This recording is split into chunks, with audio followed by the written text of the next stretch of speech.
keeping an eye on imaging. Discussion and commentary based on articles from JACC, Cardiovascular Imaging. Welcome, ladies and gentlemen. My name is Stefan Achenbach. I'm one of the associate editors of JACC, Cardiovascular Imaging. And I'm here with Dr. Matthew Martinez today, who is from the Departments of Cardiology and Radiology of the Mayo Clinic, to speak about a paper of his. This upcoming paper deals with the use of CT to rule out thrombi in patients who have atrial fibrillation. Dr. Martinez, can you give us a brief summary of your study? Atrial fibrillation is a growing part of the cardiovascular practice, and to that end, ablation is becoming more and more a treatment option for these patients. And prior to ablation, most patients undergo both a CT for pulmonary venous anatomy, intrathoracic structures, and to prepare them for a post-CT to look for any of the complications related to the procedure. They also undergo a TEE to evaluate for left atrial appendage thrombus.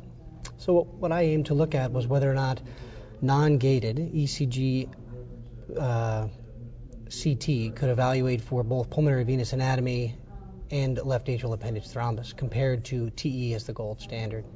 So how many patients did you include in your study? So in total, 402 patients were enrolled and 362 were found to be normal by both CT and by TEE. Now the remaining 40 had a filling defect by CT. Those are further differentiated as of those 49 were confirmed thrombi by TEE, and the remaining 31 patients had spontaneous echo contrast by TEE, but no definite thrombus. So that means that if you find nothing in CT, you can be very, very certain that these patients do not have thrombi when you do a TEE on them. That's what we feel, that if the CT is completely normal, this obviates the need for further imaging with TEE to evaluate for thrombus. Now, as far as I understood your study, there's a big difference as opposed to the normal way in which cardiac CT is being done. Cardiac CT is usually gated to the EKG to maximize temp resolution, but it also goes along with the high radiation exposure. So what was the difference in your study? So at the time, our clinical practice was non-gated ECG, non-ECG gated CT. So it was just part of our clinical practice, and this has evolved over time, and now we have a clinical algorithm based on the reader for the day as to whether or not we use gated or non-gated. There's limited data looking at gated CT for a gated CT with 64 detector multi-detector CT for evaluation of left atrial appendage thrombus.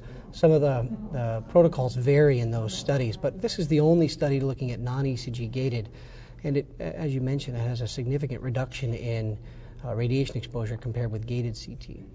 So it might potentially be useful to just rely on the CT and not even do TEE before an ablation procedure. Are you there yet at the Mayo Clinic, or have you not quite incorporated these results into clinical practice yet? Yeah, we're not quite there yet. I think we're collecting more data. We have additional data that we're reviewing, and I think this will have a significant impact on clinical care as the next 6 months or a year unfold, as we evaluate the best way to image these patients prior to ablation while maintaining safety and accuracy, but also limiting the amount of testing and radiation exposure and such. Well, there's two more specific questions I would like to ask you. The first one is that you use CT prior to ablation to plan for the anatomy, but other institutions probably use magnetic resonance imaging.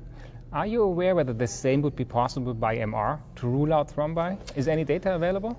So there is some limited data. I don't know that very well. The problem would be, of course, if there is no gating. If the patient's in atrial fibrillation with rapid response, then you obviously would have trouble gating the MRI to evaluate for the pulmonary venous anatomy. So I think it is certainly possible, and this perhaps is the next set of evaluation to look at these patients prior to ablation. There's another issue which you mentioned when you described the results, that when you see nothing in CT, a clean left atrial appendage, you can be certain that there is no thrombus. But you can have a filling defect in CT, and it does not necessarily mean that the patient has thrombi. That's correct. So that's about 90% of the entire group had a normal CT, so it still has significant patient benefit in terms of eliminating the necessity for TEE.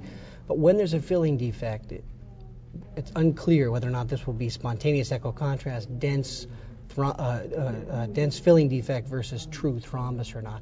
But as you can imagine, this limits the number of patients who would need TEE, thereby having, I think, a significant impact on patient care. Absolutely. But it's necessary to remember that if there is something found in CT, and we see this in coronary CT just the same, it does not necessarily mean that a thrombus is present. Yeah, this is an important feature, actually. If you have a filling defect by CT, then it is necessary to further evaluate with TEE, and whether or not other types of imaging techniques with CT, thereby delayed imaging and assessment using Hounsfield units and such, will have a further impact on this. But for now, best I can say is that further imaging with TEE is required if there's a filling defect.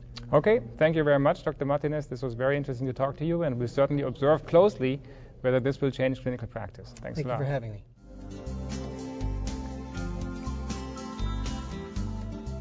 Keeping an eye on imaging.